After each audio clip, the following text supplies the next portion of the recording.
Просыпаться хочу дождем. 10.05.2018.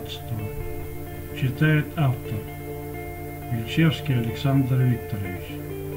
Просыпаться хочу дождем, когда меня уже не будет, и теплым ветром над землей ласкать тела и души людям. Просыпаться хочу дождем, не ливнем или хмарью нудной, а теплым летним брызгуном, омыть тела и души людям.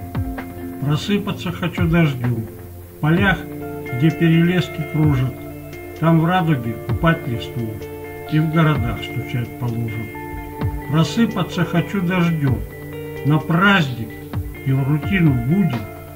Хочу быть нужным и тогда, когда меня уже не будет.